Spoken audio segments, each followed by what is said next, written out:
کشمیر جو ہے وہ بھی طاقت کے تابع نہیں ہوا. ایئر کرافٹ شوٹ ڈاؤن ہوئے, بی جے پی نے یہ ایشو اٹھایا ہوا تھا اور چائنا کی لداخ ٹیریٹری کو بھی کلیم کیا. دنیا بھر کی جانب سے کسی نے پذیرائی نہیں کی. یہ کوئی پرمٹ نہیں کرتا کہ آپ عورتوں بچوں کے ساتھ یہ سلوک کریں. سب کو یہ معلوم تھا کہ یہ انٹرنیشنل لاء کی وائلیشن ہے. پاکستان نے کشمیریوں کی بابت ہونے والی کسی زیادتی کو ایکسیپٹ نہیں کیا.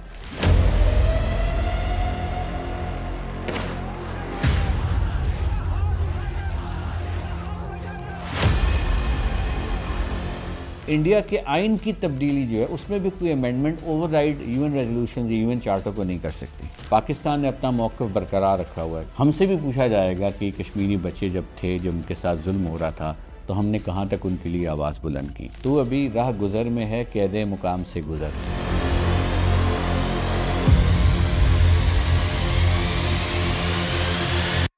بسم اللہ الرحمن الرحیم. السلام علیکم. میں ہوں آپ کی ہوسٹ ڈاکٹر نائمہ حسن. آج 5 فروری یوم کشمیر ہے. جموں اور کشمیر ایک ایسا خطہ ہے جہاں نسل در نسل لوگ blackout communications, curfews, arbitrary detentions اور ہیومن رائٹ وائلیشنز کا سامنا کرتے آ رہے ہیں, محض اس لیے کہ وہ اپنے مستقبل کے بارے میں اور شناخت کے بارے میں سوال اٹھاتے ہیں. یہ مسئلہ محض پالیٹکس اور بارڈرز کا نہیں ہے, بلکہ ہیومن ڈگنیٹی, انٹرنیشنل لاء اور جسٹس کا بھی ہے. اقوام متحدہ کی قراردادیں آج بھی کشمیری عوام کے رائٹ ٹو سیلف ڈٹرمنیشن کی گواہ ہیں, مگر افسوس یہ ہے کہ یہ حق آج بھی ڈینائڈ اور ڈیلیڈ ہے. 2019 اگست کے بعد کیے گئے یونیلیٹرل ایکشنز نے اس مسئلے کو اور بھی سنگین بنا دیا ہے اور دنیا کے سامنے یہ سوال رکھ دیا ہے کہ کیا طاقت قانون پہ غالب آ سکتی ہے. اسی پس منظر میں آج ہمارے ساتھ پاکستان کے ممتاز ماہر قانون اور سینئر سپریم کورٹ ایڈوکیٹ اور سابق لاء منسٹر جناب احمد بلال صوفی صاحب ہمارے ساتھ موجود ہیں, جن کی قانونی بصیرت, بین الاقوامی معاملات میں تجربہ اور انسانی حقوق کے لیے لگن ہمیں مسئلہ کشمیر کو انسانیت اور قانون دونوں کی نظر سے سمجھنے میں مدد دے گی. السلام علیکم سر. ہمیں یوم کشمیر پہ جوائن کرنے کا شکریہ اور خوش آمدید. جی وعلیکم السلام. سر, یوم کشمیر پر اگر ہم خالصتاً قانونی اصلاحات میں بات کریں تو بین الاقوامی قوانین کے مطابق 1947 سے آج تک جموں و کشمیر کی قانونی حیثیت کیا رہی ہے؟ کیا اقوام متحدہ کی قراردادوں کے مطابق یہ آج بھی تسلیم شدہ متنازع علاقہ ہے یا اس کی کوئی قانونی حیثیت میں کوئی تبدیلی آئی ہے؟ جی بہت شکریہ. یہ آج بھی متنازع علاقہ تصور کیا جائے گا, خاص طور پہ اقوام متحدہ کی ریزولوشنز کی روشنی میں, کیونکہ یہ تمام ریزولوشنز جو ہیں یہ انٹیکٹ ہیں. ان میں سے کوئی وڈرا نہیں کی گئی, کینسل نہیں کی گئی, اس میں کوئی امینڈمنٹ نہیں آئی, کوئی تبدیلی نہیں آئی. تو لہٰذا یہ اقوام متحدہ کی ریزولوشنز جو ہیں جو لیٹ 40s میں اور ارلی 50s میں خاص طور پر جو پاس کی گئی تھیں سیکیورٹی کاؤنسل نے, یہ ساری کی ساری انٹیکٹ ہے. اور اس میں جو بنیادی بات ہے وہ ہے ہی یہ کہ یہ ڈسپیوٹڈ ٹیریٹری ہے, اور اس ڈسپیوٹ کو ریزالو کرنے کے لیے اقوام متحدہ نے مختلف عوامل کو سامنے رکھتے ہوئے, مختلف قوانین کو سامنے رکھتے ہوئے وے فارورڈ سجیسٹ کیا, اور اس وے فارورڈ کو مختلف طریقوں سے زمین پر آن گراؤنڈ انفورس بھی کیا گیا. اور یہ ڈسپیوٹ اس نوعیت کا ہے کہ تھریٹ کرتا ہے انٹرنیشنل پیس اینڈ سیکیورٹی کو. تو اگر آپ کو یاد ہو کہ اس کو لے جانے والا اقوام متحدہ میں انڈیا خود تھا, اور انڈیا نے اس میں یہ موقف اختیار کیا تھا کہ لائکلی تھریٹ ہے انٹرنیشنل پیس اینڈ سیکیورٹی کے لیے, اور اس میں پاکستان کو روکا جائے کہ پاکستان انٹروین کر رہا ہے ایز پر دیئر ورژن. تو خود اقوام متحدہ میں انڈیا کی جانب سے یہ معاملہ لے جایا گیا, اور وہاں یہ ڈسپیوٹ کے طور پر اس کا ایجنڈا آئٹم جو تھا اس کو ٹریٹ کیا گیا. جب 1945 میں UN چارٹر سامنے آتا ہے تو چارٹر جو ہے وہ یہ فیصلہ کرتا ہے کہ پوری دنیا میں جتنے ممالک ہیں ان کی جو سرحدیں ہیں وہ فائنلٹی اٹین کر گئی ہیں, ان کو اب وہاں فریز کر دیا جائے گا, ان کو اب چھیڑا نہیں جائے گا.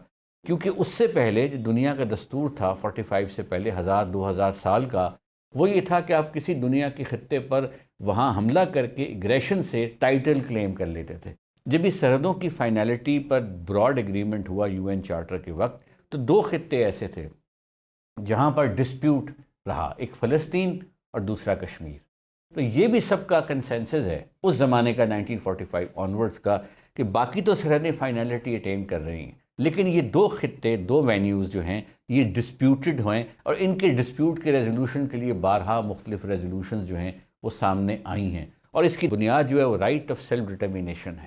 سر 5 اگست 2019 کو 370 اور A35 کے خاتمے کے بعد اس کے بعد کی انتظامی تنظیم نو ہے، یا آپ کہہ لیں کہ نام نہاد الحاق ہے، اس کو آپ بین الاقوامی قانون کے تحت کس طرح دیکھتے ہیں؟ کچھ ہمارے ناظرین کو تھوڑا سا اس کا بیک گراؤنڈ بھی بتائیے گا۔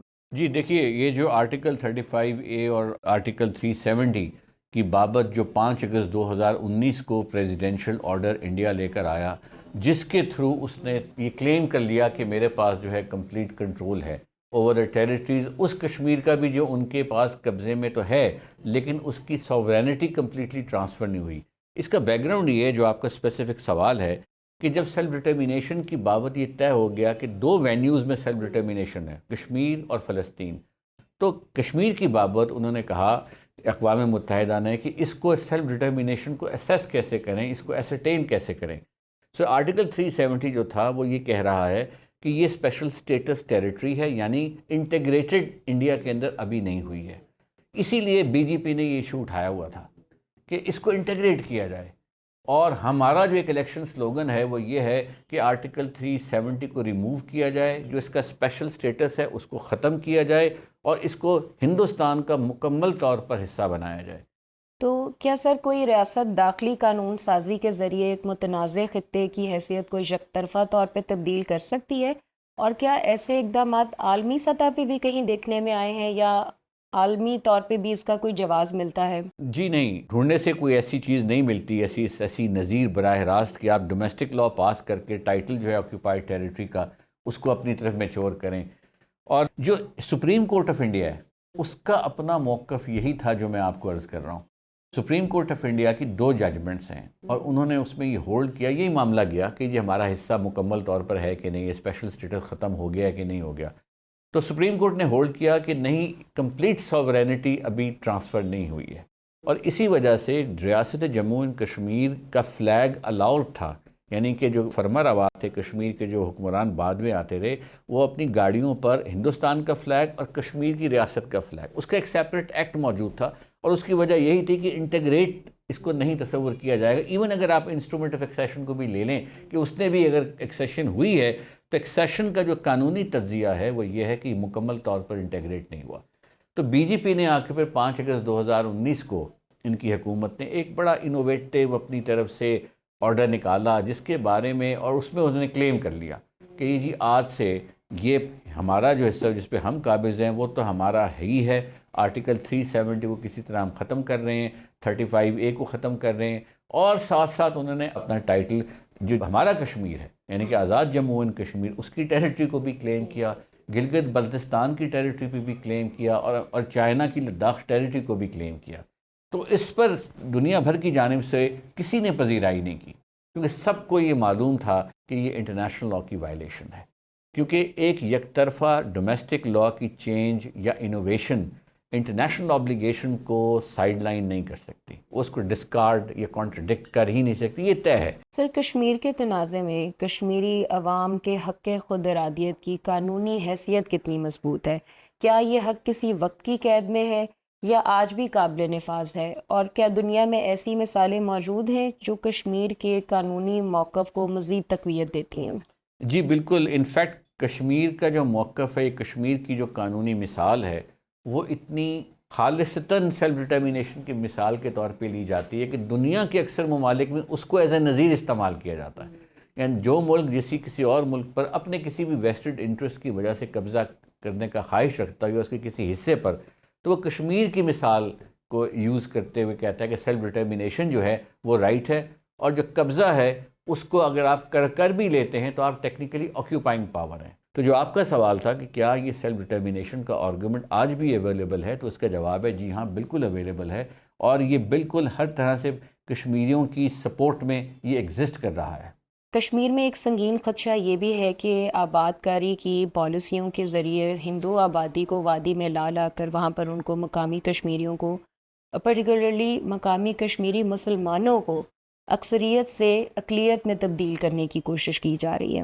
تو قانونی طور پر کیا ایک زیر قبضہ علاقے میں اس نوعیت کی آبادیاتی انجینئرنگ جنیوا کنونشن اور بین الاقوامی قوانین اور ریزولوشنز جو ہیں ان کی خلاف ورزی نہیں ہے؟ جو لیجیٹیمیٹ آبادی ہے، مسلمانوں کی آباد کاری کے نمبر کو ریڈیوس کر کے دوسروں کو لا کے بسانا، اس پہ تو جنیوا کنونشنز اور انٹرنیشنل ہیومینیٹیرین لا بہت واضح ہیں کہ یہ وائلیشن ہے اور یہ نہیں ہونی چاہیے۔ قانونی پوائنٹ آف ویو سے کسی بھی چیز کو اپروو نہیں کیا جاتا کہ جو وہاں کے رہنے والے ہیں، جو قابض فورز ہے، اس کی ڈیموگرافی میں کسی نوعیت کی تبدیلی لائے۔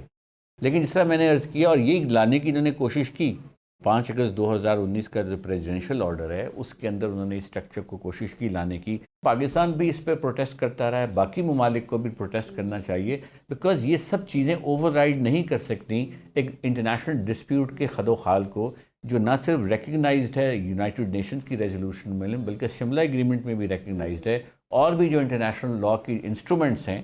میرا خیال ہے 1998 میں ایک سیکیورٹی کاؤنسل نے ریزولوشن پاس کیا تھا جب ایٹمی دھماکے دونوں ملکوں نے کیے تھے، تو اس کے اندر انہوں نے کشمیر ڈسپیوٹ کا ذکر کرتے ہوئے کہا تھا۔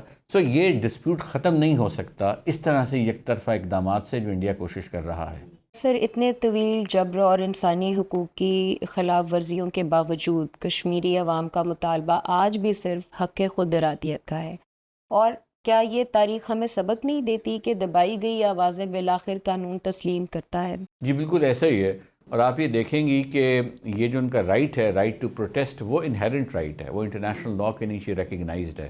بین الاقوامی قانون یہ رائٹ دے رہا ہے ان لوگوں کو سیلف ڈٹرمینیشن کے قانون کے نیچے جو کشمیری ہیں، کہ وہ اگر ضرورت سمجھتے ہیں وہ طاقت کا استعمال بھی کر سکتے ہیں to resist, as a expression of their resistance to an occupying force. صرف اس میں جو امر مانے ہے وہ یہ ہے کہ آپ نے سویلین ٹارگٹس کو کی طرف نہیں جانا، بلکہ ملٹری ٹارگٹس کو اگر ضرورت پڑتی ہے اس پارٹ آف ریزسٹنس موومنٹ۔ اور یہ میں نہیں کہہ رہا، یہ امریکن انٹرنیشنل لائرز کا ویو تھا۔ مجھے یاد آ رہا ہے کہ 1996 میں افغانستان کے کانٹیکسٹ میں بڑے ٹاپ کے انٹرنیشنل لائر تھے امریکہ کے، انہوں نے American journal of international law میں یہ لکھا، جب کوئی آکیوپائنگ پاور آ جائے تو وہ لوگ جو محکوم ہیں، جو سپریس ہو رہے ہیں، ان کے پاس رائٹ ہے کہ وہ طاقت کا استعمال کرنا چاہیں تو کر سکتے ہیں۔ نہ صرف یہ، انہوں نے ایک قدم اور آگے گئے، انہوں نے کہا ان کا یہ بھی حق ہے کہ وہ اسسٹنس لے سکتے ہیں دوسروں سے، اور یہ بھی کہا کہ جن سے اسسٹنس مانگے ان پہ بھی انٹرنیشنل لا کی آبلیگیشن ہے کہ وہ ایکسٹینڈ کریں اسسٹنس۔ سو دیٹس اے، اس وقت جو قیدی ہیں وہاں یاسین ملک صاحب ہیں، باقی بے شمار اور لوگوں کے ہمارے سامنے نام آتے رہتے ہیں جو کئی سالوں سے، دہائیوں سے اندر ہیں۔ اگر ہم ان کو قانونی معاونت پرووائڈ کرنا چاہے تاکہ ان کی کیسوں سے ان کو کسی نہ کسی طرح کوئی رستہ نکالا جائے، تو وہ بھی اسسٹنس کے معنوں میں آ جائے گا۔ لیکن چلیے، وہ ایک عمومی سیاسی فیصلہ ہے، میں اس پہ زیادہ بات نہیں کروں گا۔ تو میں سمجھتا ہوں کہ جن لوگوں نے شہادتیں دی ہیں کشمیر کے اندر، وہ ہمارے بھائی ہیں، اور ان کی شہادتیں جو ہیں وہ بالکل رائیگاں نہیں ہیں، وہ آج بھی زندہ ہیں، اور ان کا پیغام بھی زندہ ہے، اور اسی طرح جو آج کل قید ہیں ان کا بھی یہ حق ہے کہ ان کی بات کو آگے پھیلایا جائے۔ سر، کشمیر کا مسئلہ نہ صرف 76 برس پرانا ہے، بلکہ یہی تنازع پاکستان اور بھارت کے درمیان متعدد جنگوں، مسلح جھڑپوں کا بھی باعث بنا ہے۔ یہ ایک ایسا خطہ ہے جو 2 ایٹمی طاقتوں کے درمیان واقع ہے۔ اس کو ذہن میں رکھتے ہوئے ہم اگر بات کریں کہ آپ کے خیال میں کبھی عالمی برادری نے اس مسئلے کو بہت سنجیدگی کے ساتھ کوئی دیر پا منصفانہ حل کیوں نہیں پیش کیا؟ جو عالمی تنازعات ہیں اور یہ عالمی سسٹم ہے، وہ چاہتا تو ہے اس کو ریزالو کرنا، لیکن یہاں ہم ایک اور چیز دیکھتے ہیں، ایک دوسرا جو فریق انفارچونیٹلی اس کی ہٹ دھرمی۔ دیکھیے، اگر وہ بھی کوئی خواہش ظاہر کرے کہ میں کشمیر کے ایشو کو ریزالو کرنا چاہتا ہوں، تو پھر بات بڑھ سکتی ہے۔ اور میں سمجھتا ہوں پاکستان کی جتنی سیاسی پارٹیز ہیں، کوئی بھی آپ لے لیں، انہوں نے اپنے تئیں اس بابت کوشش کی ہے۔ میں یہاں تک بھی اسیس کر سکتا ہوں کہ آلدو پاکستان اصولی طور پہ یہی کہہ رہا ہے کہ ہمارا موقف وہی جو سیکیورٹی کاؤنسل کے لیگل فریم ورک کے نیچے ہے، لیکن جب ٹیبل پہ آپ بیٹھے ہیں تو یقیناً کچھ فلیکسیبلٹیز آپ شو کرتے ہیں۔ تو پاکستان کو پذیرائی ہندوستان کی جانب سے انفارچونیٹلی کوئی نہیں ملی۔ میں آپ کو خود اپنا بتاؤں، ہماری ایک ریسرچ سوسائٹی آف انٹرنیشنل لا ہے، ورچوئل یونیورسٹی میں میرے اپنے ریکارڈڈ لیکچرز ہیں انٹرنیشنل لا کے، جو آپ کو پتہ ہے کئی سال پہلے میں نے ریکارڈ کی، اس میں بھی کشمیر کا ذکر تھا۔ تو ہم نے یہ سجیشن دی، ایک سیمینار کنڈکٹ کیا اسلام آباد میں، exploring legal diplomacy between India and Pakistan, اور مجھے یاد ہے ہم نے بڑا پرسویٹ کیا فارن آفس کو کہ اس میں انڈین ہائی کمیشن کو بھی بلایا جائے تاکہ وہ بھی ہماری بات سنیں۔ تو انڈین ہائی کمیشن کے لوگ بھی آئے، اور اس میں یہی کانسیپٹ تھا کہ دیکھیے ہمارے ڈسپیوٹس جو ہیں ان کی نیچر ایک لیگل بھی ہے، اور بڑی ڈومیننٹ فیچرز ہیں لیگل ایشوز کے. تو ہماری یہ سجیشن جو تھی، لیکن پھر انڈیا کی جانب سے کوئی پذیرائی اس بابت نہیں ہوئی. تو ظاہر ہے پھر آپ کو یہی لگتا ہے کہ یہ جو فریق ہے یہ چاہتا ہے کہ یہ ڈسپیوٹ کنٹینیو کرے. سو پاکستان تو میں سمجھتا ہوں وہ اپنی جانب سے یہی موقف رکھے ہوئے ہے کہ ہم چاہتے ہیں ریسٹرینڈ ہو. اگر یہ بیٹھتے ہیں، بیٹھ کر کسی طرف آگے بڑھیں تاکہ جو ٹریڈ اور کامرس اس خطے سے وابستہ ہے اور جو نیا دنیا میں تبدیلیاں آ رہی ہیں، امریکہ جو ہے وہ اپنے مانورو ڈاکٹرن کو ریوائیو کر رہا ہے، رشیا چائنا جو ہیں وہ بھی اپنا ایک بلاک بنا رہے ہیں. تو اس میں تو میں سمجھتا ہوں کہ ہمیں ری وزٹ کرنا چاہیے ہندوستان کو اپنی اس ہر دھرمی کی پوزیشن کو، کہ وہ کیوں نہ بیٹھ کر اس پر بات آگے بڑھائے. سر، واضح قانونی اصولوں اور مبینہ وائلیشنز کے باوجود آپ کے خیال میں عالمی برادری اس معاملے پر کوئی عملی قدم اٹھانے سے کیوں ہچکچاتی نظر آتی ہے؟ دیکھیے، عالمی برادری جب یہ ایشو ریز ہوا تھا 1940s میں، تو یو این چارٹر بالکل نیا ڈاکیومنٹ کے طور پر آیا تھا. تو 2-3 اور میٹرز کے علاوہ یہ میٹر اسٹریٹ اوے اسی لیے سیکیورٹی کاؤنسل میں گیا، اور security council was very keen to give a solution. تو وہ سولوشن انہیں دیا بھی، اور ایک نہیں دیے، بار دیے. اور اس کو لیکن پھر ہوتا ہے جیسے دنیا آگے بڑھی تو اور کرائسس جنریٹ ہونا شروع ہو گئے، وہ اٹینشن آہستہ ڈیوائیڈ ہونا شروع ہو گئی.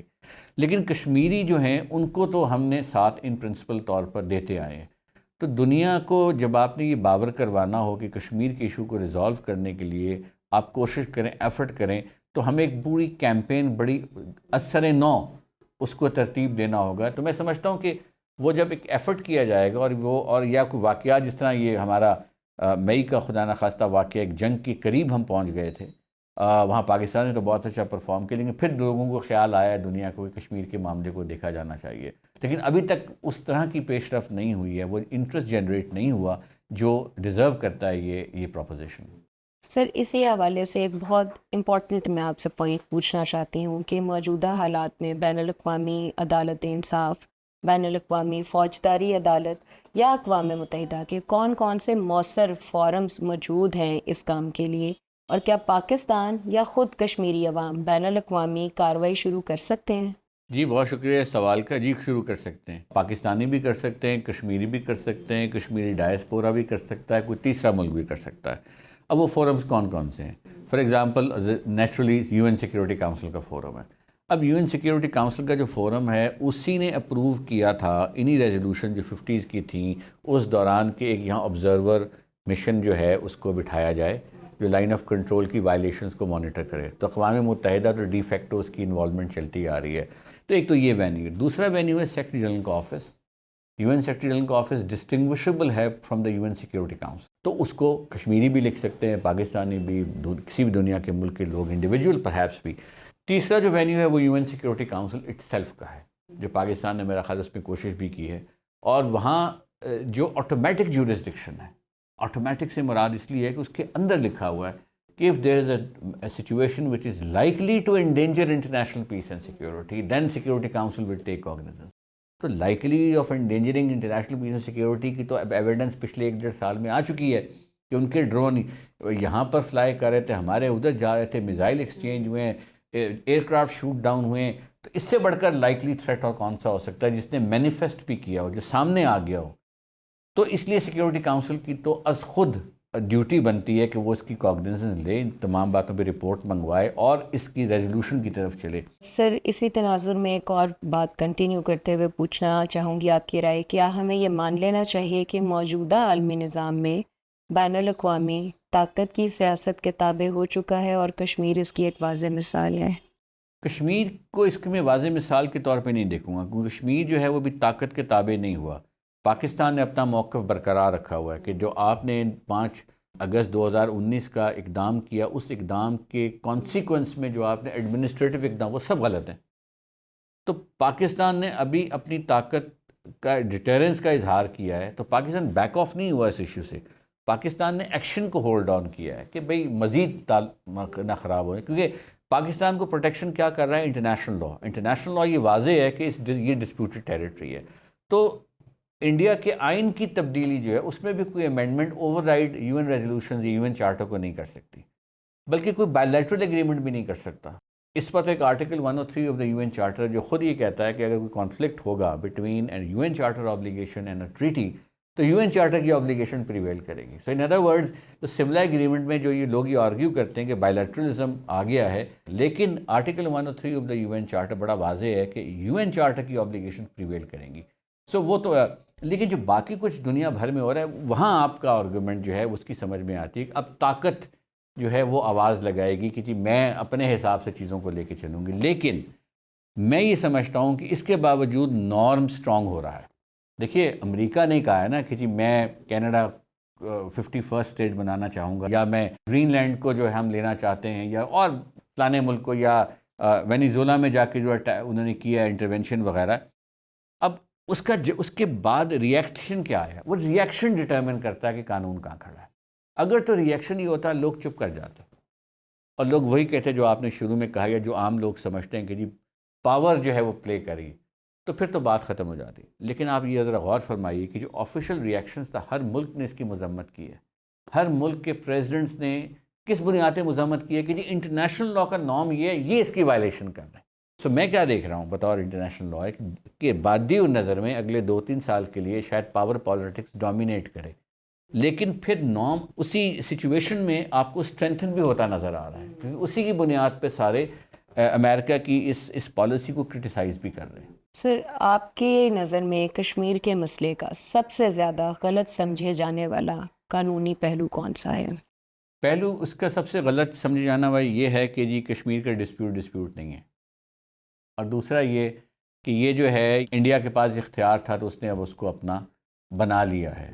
یہ بھی غلط ہے، بیکاز انڈیا نے تینوں طرح سے کوشش کی کہ ایک لیجسلیٹو ایکشن ہو، ایک ایگزیکٹو ایکشن ہو، جوڈیشل ایکشن ہو.